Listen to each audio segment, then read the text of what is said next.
Hey guys, so right now I'm going to be recording the Ministry Progress Summary video here through October 9th, 2022. And so as you may have noticed, I have a little bit of a change in location here, so it's kind of funny. I actually decided to try recording most of the videos here in the bathroom here in the master, just because I've had issues with the lighting in the office that I've been working in. Now I could use the GoPro in a room that's better lit by outside light, but then I can only record videos when it's bright outside. And if I'm at work a lot of the workday, then I do some stuff in the early evening, like working out and eating dinner. Well, by the time I'm ready to maybe record videos in the evening, it's already dark outside. And if I get up in the morning to work, sometimes it's not always completely light. And so I like this idea of being kind of independent from outside light. And to do that, that means that I have to have good inside light. Now, there is a pretty well-lit spot in the kitchen in the house, but the problem with that is that I do have a roommate, and so if I'm recording a video, it kind of means my roommate can't, he can't be moving around the house as much, and it kind of interferes with other people's stuff, and especially later on, maybe if we get another person that's living in the house, that's not really sustainable. And so I kind of need a room where I can close off the door and have a nice quiet environment for me to record that also has really good lighting. Because lighting is one of the main drivers here of the video quality. And so I spent some time today trying to figure out where I was going to do this, and it's a little bit funny. You can see the bathtub in the background here, but this is actually probably one of the best lit spots in the house. I have two overhead panels of the lights in front of the mirrors here. And so I have nice good light in front of me, which means that I'm not like cast out or anything. And I have the video settings dialed quite a bit more in here. I spent some time earlier this evening fiddling around just because I haven't been very happy with the quality of the videos. I mean, I know it's not been like a huge deal for me because most of the time it's just me recording the screen anyway, but I wanted to increase video quality, especially as I start getting into more production videos. And so this was kind of the compromise I came up with. Now, if I wanted to spend extra money, I could probably get like a diffuse light thing. People who do stuff at like photo studios and stuff, they'll have these like, what's the right thing? I mean, it's kind of like this reflective silver material that they'll use for like diffuse lighting for photos and videos, and that sort of thing would definitely help with the lighting in the office that I have been shooting stuff in, and then I could keep recording in the office, but it costs a lot of money and it's kind of a hassle, and if I don't need to buy the extra stuff, why would I buy the extra stuff, And it's not like my bathroom is ugly or anything, so you'll just get to probably see here for the foreseeable future, you'll see the blackout curtain there and the bathtub and everything, and nothing so wrong with this, really. This is just kind of what I've decided on here in the interim because the lighting is much better, and hopefully that means that the video is a lot clearer. We don't have any graininess from kind of the ISO being set too high or a low light. GoPros do not have a very big image sensor, and so that's been one of the reasons why it's been struggling in the light conditions here. But now I have the shutter speed set reasonably low, the ISO capped out at 400, and I'm in a much better lit room, and so I really think that this should help the video quality a lot. So I'll stop rambling about that. Anyone who's interested in video stuff maybe can feel my pain a little bit, but this is kind of what I've decided upon as the better lit room in my house, and so that's why I'm here recording a video in the bathroom. All right, so with that out of the way, we'll go ahead and get started for the stuff for this couple weeks progress. Well, grammar, for the things that I've gotten done the last couple weeks. So this Ministry Progress Summary is through October 9th, and so that was actually a couple days back. I'll hop into the summary here. Oops, I actually cut off the recording there. I will hop into the slides now, rather than pausing the recording. And so I was actually going to record this a bit earlier, but I had to edge my yard. It's not very interesting ministry-wise, but I hadn't edged it before since I moved into the house, and I finally got an edger, and it took me a lot longer than I thought it would, and so I was very tired after that and didn't particularly feel like recording a video, and so that's why this is a couple of days late here. And so we are going to be going stuff through October 9th. And you can see it's the 12th, so a little bit behind here. This particular cycle here was dominated by a couple primary areas, mainly setting up some additional tech stuff, so microphones and things like that, and that will come for future content recording as well as voice recognition stuff. We'll get to that. And then as well as me coding support for discussion pages in the preprocessor application. So we'll go through all of this, the tech-related setup stuff here. I had a bunch more stuff that I had to do getting my new computer, the new desktop computer I have, set up with everything, and I'll kind of go through that real rapid fire. And then these are the other tech things that I set up. A stenomask here for voice recognition, and the voice recognition software itself, some configuration there. Initially just testing it out, getting used to it a bit, and then another microphone here. So I'm still recording with my wired lapel mic here, but I did get a wireless system that I will set up for kind of better content recording when I'm making these content videos, as well as when I'm presenting live. I'll go over that. And then kind of a portable computer setup to work when I'm at a local public library on weekends. And so part of the idea here is getting out of the house in a public place sometimes helps me focus a bit better.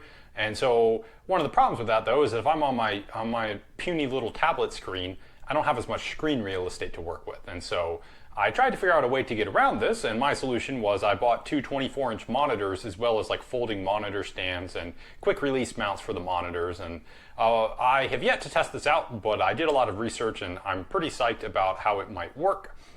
And then we'll go over the other stuff, the big primary thing here being modifying the Python application on the code side of things. So not a terribly interesting couple set of weeks here for like forward progress content wise, but we're still getting everything set up here so that I can kind of play the long game and hopefully increase the throughput quite a bit in a sustainable way in the long term.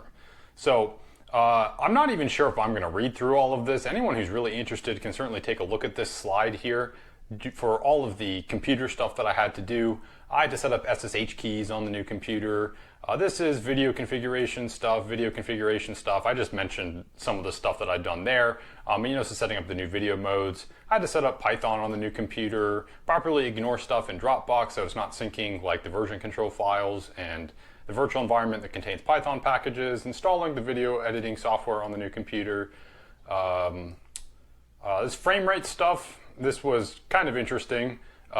The screen recording software that I'm using right now actually records in variable frame rate, but the automatic editing program that I use kind of depends on constant frame rate, and so I had to figure out how to convert between the two. Video editing in general typically uses constant frame rate.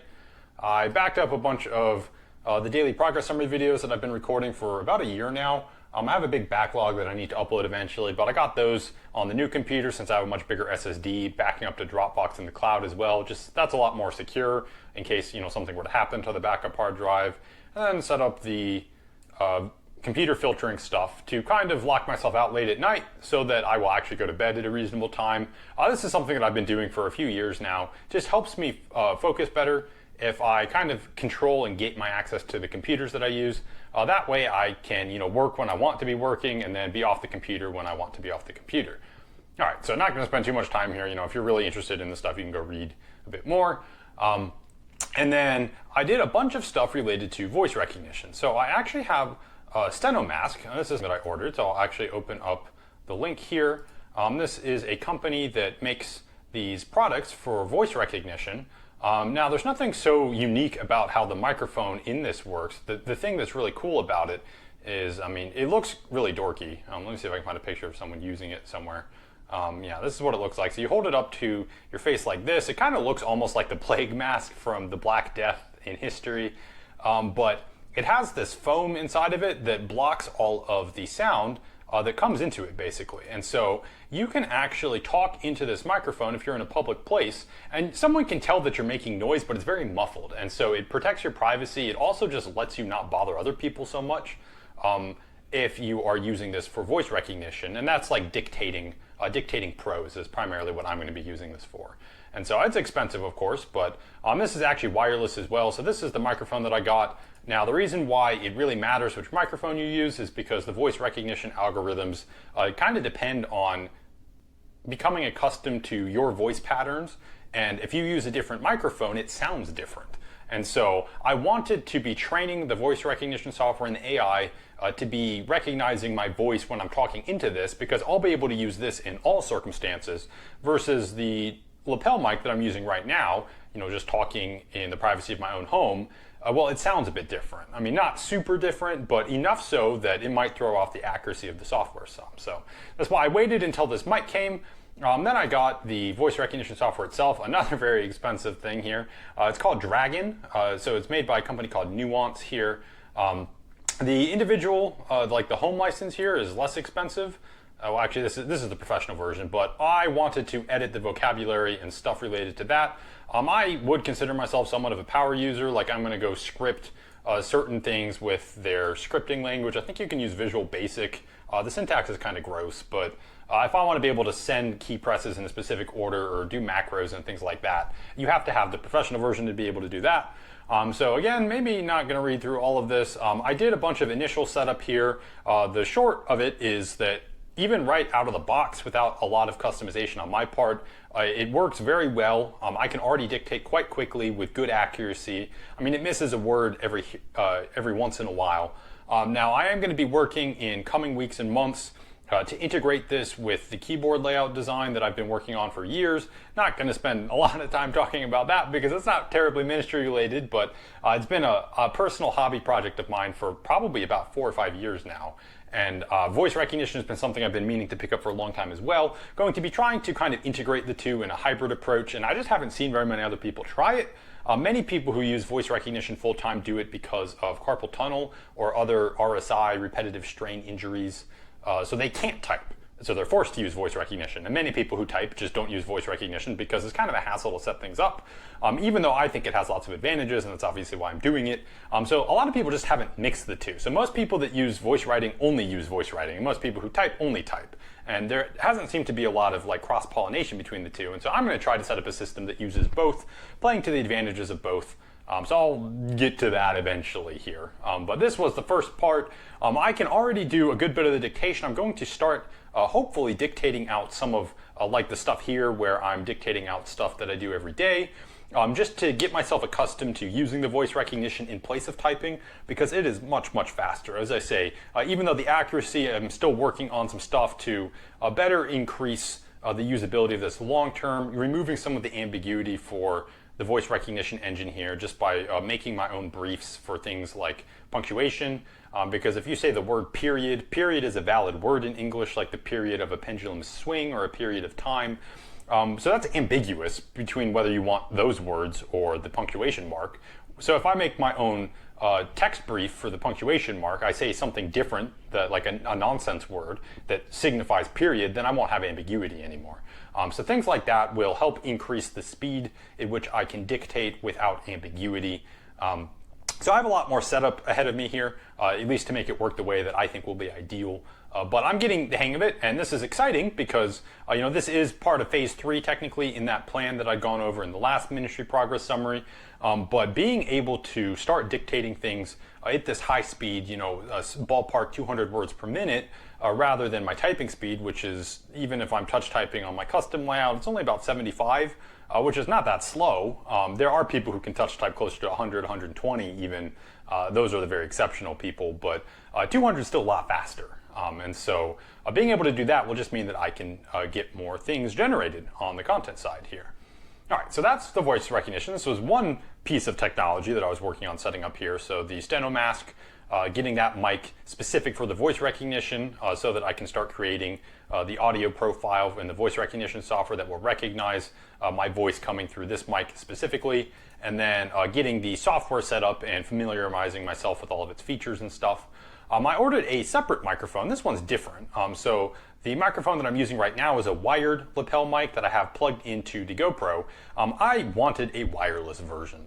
So it's not such a big deal when I'm just sitting here recording stuff, but I would like to make product reviews and things, a separate personal YouTube channel, not the ministry stuff so much, but being able to have a microphone that doesn't tether me so much to the camera itself will give me a lot more flexibility when I'm shooting video, if I'm outside and on a bike or things like that. It just gives me a lot more power, as well as the wireless just being more convenient generally. And so I did a bunch of research. I found this cool wireless microphone system. It's made by a company called Rode. So this is the mic itself. You have a receiver and then 2 transmitters here. And then I bought a lapel mic from the same company that plugs into one of the transmitters, and then also an adapter thing. This is pretty cool. This is for once we start having the live Bible studies. Well, this is not a terribly interesting picture of it. Let me see if there's any pictures down in the reviews. So Yeah, this is what it looks like. I mean, it's got the sibilant and the plosive filter there. It just looks like a kind of a studio mic thing here. But this is handheld wireless, and so people can pass this around if they have questions once we do the live presentations. We won't be recording those because it kind of disincentivizes people from talking, but we will be doing those live, like integrated with a Zoom call, and so having the mic that people can use to ask questions, because this is a dual channel wireless system, means that I'll have the lapel mic that I can use for when I am talking, you know, like through the study content, and then if people have questions, they can pass around that other mic. And that way, you know, people will ask questions one at a time, of course. It's not so much of a conversation as it is the question and answer part of that. And so that's the system here for generating content like I am right now, as well as the live presentations. I have not actually set all this up yet. It's still in the boxes. It came earlier last week, but once I get some time, I'm going to be experimenting with all of this. There's no reason why it shouldn't work. This one actually plugs into 3.5 millimeter rather than USB, which is why it can be used on the GoPro.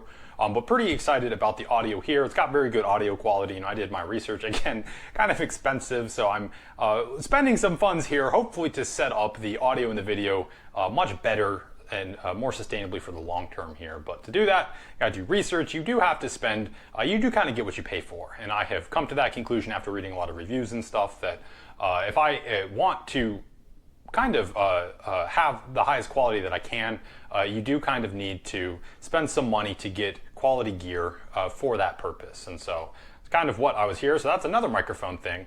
And then this is the portable computer setup. I'm not gonna spend too much time talking about this because it really is basically just like having two 24-inch monitors, and the catch here is that the setup is completely portable. I mean, this is like the bag thing that I'm going to transport the monitors in. So it, you know, you can see like this is the size of a person. It is not tiny, but this is something that I can just toss in my car and then carry in with me if I go somewhere, like working at a coffee shop or the library or something. And so basically the thing that lets all of this work is that there are folding monitor stands, and those look like this. And so, you know, they fold flat more or less, which means you can just toss them in a backpack. And then there are these VESA mount adapters here. These are like quick release. There's like a tab thing at the bottom, and you just press the tab, and then you can slide the monitors in and out more or less instantly, like this. And so with this thing coupled, I should be able to set up both of the 24-inch monitors in under a couple minutes. And so that makes it more or less truly portable. And then of course having two 24-inch monitors plus my tablet screen gives me a lot more real estate to work with when I'm on the go. And so this is not portable in the sense that people think of, like, I don't know, MacBook Airs as being portable. You know, this will be very heavy, not like terribly heavy, but, you know, certainly more than 10 pounds probably, all said and done. And you know, I've got to carry I mean, I am kind of a nerdy person, and so I have a mechanical keyboard and a trackball that I use, and the noise canceling headphones, and the whole set. I already had all that. So this was specifically setting up the portable monitors. So, you know, I'll stop rambling about the technology. I'm guessing most people aren't super interested in all this, but all of these things are with that goal of me being able, this is me being able to be more productive, work in public places, you know, switch it up a bit so that I'm not always just sitting at my house when I'm doing work on the ministry stuff. And then the microphone stuff, this is for voice recognition, and this is for content generation. All of this is very useful, you know, stuff that I'll be using a lot. And so again, that's why, even though it costs money, I think it will be money well spent in the long term here. So here's something a little bit more interesting perhaps on the ministry side. I helped my roommate come up with ideas for his ministry website's domain name. And so mine is Bible Docs, right? And so it's kind of a tricky process choosing a name. Not that we're super interested in the marketing branding side of things, but you want it to be something memorable and something reasonably short so that it's easy to remember and share. And so he picked out one of the domain names that I had kind of had on my list. You know, we talked about how you generate them and things like that, but he ended up liking one of the ones that was on the list that I had come up with earlier when I was doing the same process a few months back. And I helped him register it with the domain name registrar, and in the process of this, I got thinking a bit here about the next steps. And so I will need to work on some stuff with the website theme to get it in a state that is ready for basically being used in more than one place. So right now it's just more or less being used on the ministry website. I have an older version of it that's also being used on my personal blog that has been up for a few years now, that I haven't really updated that consistently. I did for a while in college, but I have grand plans to make that more active, as well as launch a separate kind of like business type website that's a little bit more formal, me writing up video content and stuff like that. But if I want to use it in these multiple places, as well as this ministry site for my friend, and maybe help another couple contacts in my ministry circles also set up Bible study websites, well, I need to kind of get it in a place that is kind of better set up for sharing across multiple people like that. And so one of the things I'm going to do, for example, is try to refactor the CSS to use SCSS instead, so that we can make some of the color styling in the user interface basically variables, so that people can say, hey, I want this color for the text, this color for the backgrounds of like the table of contents and the sidebar menu, and then you just change it one place rather than having to change it all across the styling files. That's just one example, but there's a lot more stuff I need to do, more or less just to clean it up, because most of what I have works, but I've been building it for several years now, and so the code base is it's not quite zip ties and duct tape. I've tried to follow better practices than that, but it has not been something that I had taken the time to sit down and clean up a lot. And so that's something that I want to do before I start, duplicating it everywhere. I want to make sure that I've kind of polished things better than I have. Because so far, like I said, if it's just me, it doesn't matter if it's a bit messy because I know my own code. But if I'm going to be deploying this kind of more in a production sense across maybe 4, 5, even 10 websites, depending on how many people I end up helping eventually, it'd be much better for it to be more cleaned up. And of course, it is a public GitHub repository, so other people, anyone in the world who's interested in the theme can of course use it. And so if it ever gains a bit more traction, I will want it to be kind of better maintained than it is at the moment. And so I just got thinking about all of this. This is something else, probably a little bit down the road here, but I did spend some time on this after I helped my roommate with the domain name stuff. Probably not going to spend too much time talking about this since I know this video is already going to be long. But we had several conversations on the ministry group. So one of them, we were actually talking about cryptocurrencies and crypto investing, as well as just investing generally, our relationship to money as Christians, the purpose that we have for using money in this world. It's a tool. It's kind of neither good nor evil, although the love of money and greed is, of course, not a good thing for us. But crypto specifically has higher risk than many other assets, and we were talking about, does that send a good witness for us as Christians? Gambling, for example, certainly doesn't send a great witness, especially if taken to addictive lengths. And so is investing in cryptocurrencies the same as gambling? I mean, kinda. Depends on which ones you do and how much research you do, and certainly we don't want to be legalistic about it and say you can never do it, but we just need to be responsible stewards of the resources that God has given us and things like that. So we were talking about that. We also had this conversation about kind of like apologetics approaches. One of our friends in the community has an atheist friend who he's trying to kind of send good materials to, something that would be worthy of dialogue, and the friend he has is kind of very inclined towards the scientific and philosophical side of things, so very formal, very intellectual, which is a good thing. This is certainly not like a bad thing, wanting to talk about things in a very formal and rigorous way. Well, the problem is that there are a number of apologetics resources that kind of claim to be along those lines, but even as a Christian, as someone who already believes things, in terms of formulating arguments that I think unbelievers would actually find convincing towards, for example, actually interacting in dialogue with some of the questions they might have and things like that, I've just always found these resources, even the ones that style themselves as being very formal, to just kind of be too lightweight and kind of hand-wavy. It's not a very kind term, but airy-fairy. Just kind of not tackling the issues, not tackling them head-on, or really listening. And so I just don't have a lot that I feel comfortable recommending in this sphere. And so we're talking about things not so much formal apologetics like proving the existence of God, because there's always going to be a component of faith involved in this, but more formally handling objections towards, for example, the existence of a spiritual realm, the mind-body problem in neuroscience and philosophy of mind here. So, the issue of consciousness and how strict materialists have a hard time defending that, and philosophy of science, in terms of people thinking science can explain everything, except it certainly can't, because there are certain questions that science just isn't capable of answering. And then logical positivism as that relates to philosophy of science, and basically a refutation of strict materialism writ large. All of this sort of thing I don't know how much of that is followable by most people, but it is kind of an important area of apologetic discourse that I just don't have very good resource suggestions on, because I've never been terribly happy with many of the Christian resources that I've written. Not because I disagree with the people writing these things, at least not in large part, but just because I don't think many of the things that I've read along these lines have done a particularly good job kind of writing them in a way that will be convincing to their target audiences.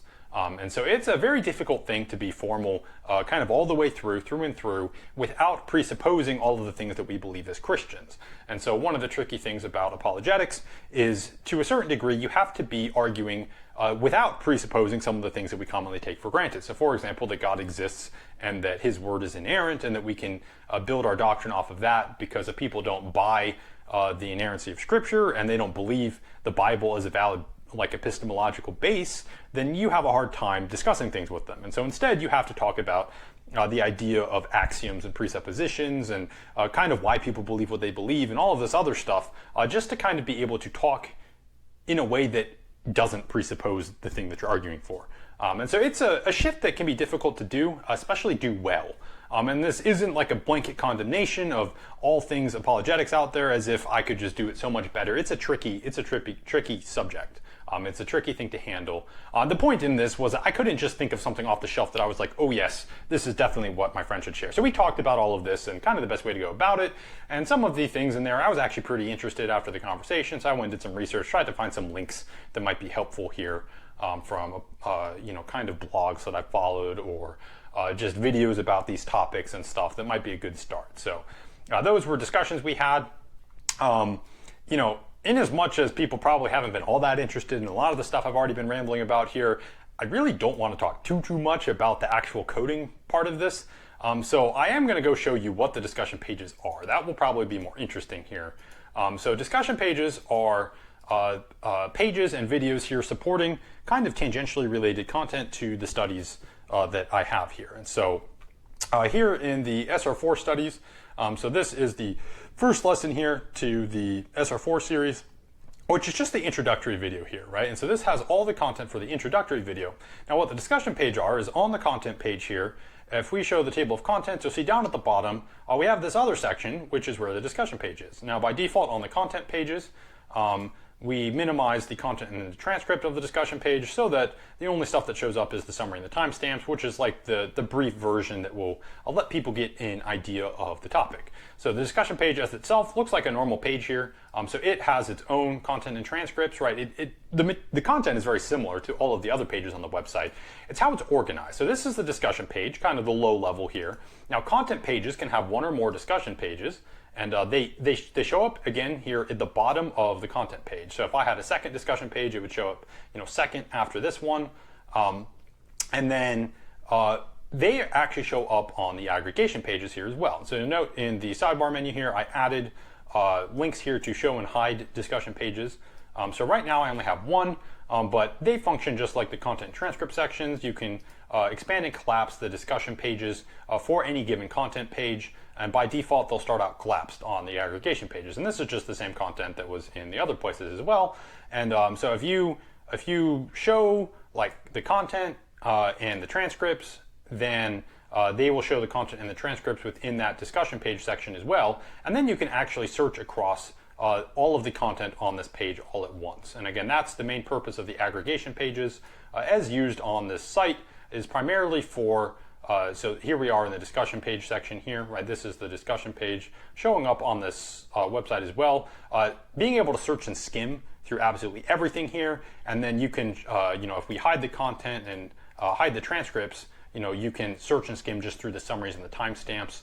This is the purpose of the aggregation pages, for that searching and the skimming, being able to view the study content all together, doing those two things, which are very helpful for finding information. This is how discussion pages show up in all these places. Now, to actually make it so that all of this happens in a more or less automated way, so that I just write a page like this and stick it in the folder, and then have my Python application do absolutely everything else. So it copies it onto the content page, it copies it onto the aggregation page. After it's already shown up on the content page, it sets it so that it displays correctly by default in both of those places, and it gets handled if you have more than one of these things and they show up in the right order and all of that stuff. I'm not going to bore you with the messy implementation details, but long story short, took me quite a long time to figure out how to do all of this. I would say ballpark 20 hours of coding.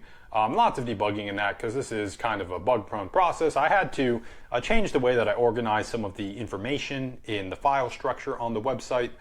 So something called page bundles in Hugo, started using branch bundles rather than leaf bundles. Probably doesn't mean very much to most people, but there's kind of a lot of debugging and trial and error involved in figuring out how I needed to order everything to make this be the new default behavior. But now that I've gotten this set up, and the reason why I'm spending so much time on the Python application I've written up front here is moving forward in the future, all I'll have to do is write new studies in Markdown, which is kind of what I draft the web pages in. And then I will press play on my application and let it spin for 10 or 15 seconds, and then boom, it will make the slides for me. It will organize all of the content on the pages. It will also build a subject index, so the discussion pages show up in the subject index as well.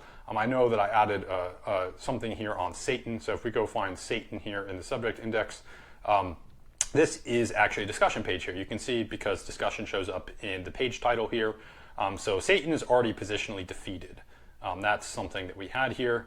We will go, click on this, and you can see that it actually already shows up on the discussion page. And so in this way, discussion pages are fully integrated content on the website, but they won't get in the way on the content pages unless you want to see them. So not actually going to talk too much. This was hundreds of lines of code probably that I had to change.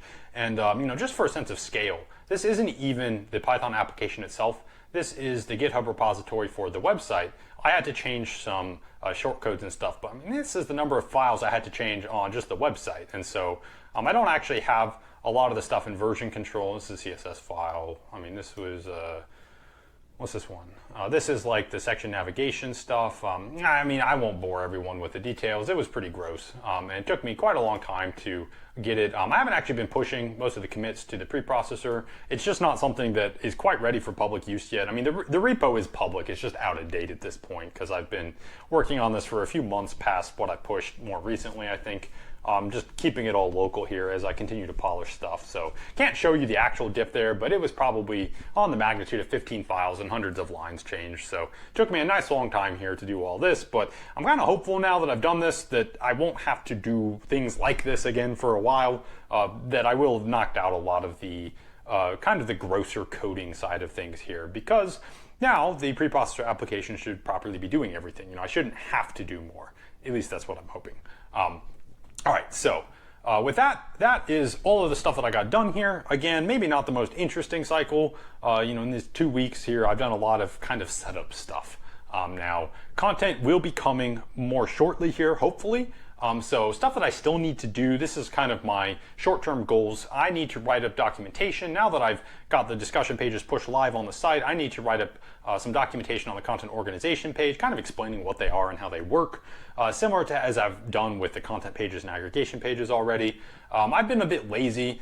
There's a lot of boring busy work that I have to do when I upload the videos and the audio to archive.org.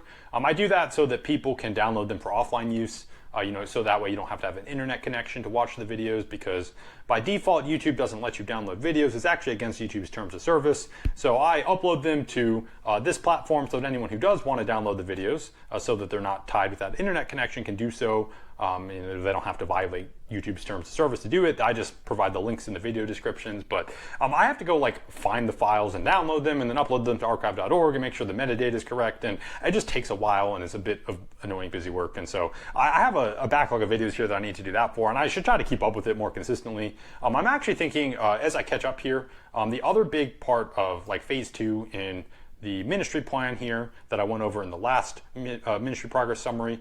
The things in phase 2 were knocking out the discussion page stuff. That I mostly just did. I had to write the documentation for it, and then go through all of the remaining stuff in the SR4 series and completely organize the videos there. So post all the stuff on the website, make sure all the links work, build out all the descriptions on YouTube, get all of that content completely polished, and then I'll keep going after that. That will finish off phase 2. That's when I'll start making content videos again in the SR4 series. And so hopefully this won't take me as long as coding the discussion page stuff did, because it's not code this time. It's just, this is more or less just going to be a lot of busy work. I'm going to try to do like maybe one study a day. I think I have about 18, 17 left, something like that.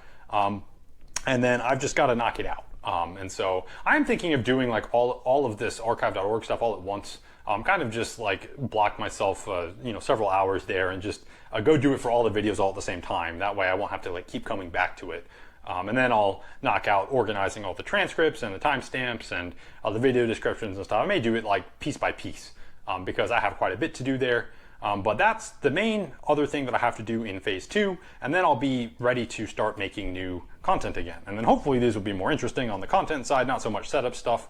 And then also more on the tech stuff. I need to actually test out the wireless microphone that I mentioned that I got for the content recordings, as well as continuing to set up more on the voice recognition stuff so that I can start using that more full time here. All right.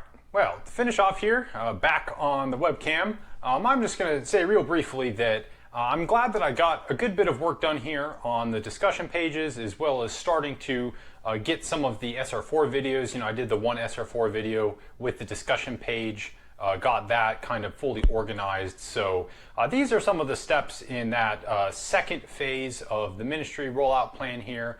And so once I have finished all this, like I've said before, I'll be able to actually start making more content videos again. And that's something I'm excited about, just because it's something that I, just am more interested in than some of the busy work here that I'm having to do up front to get the setup done.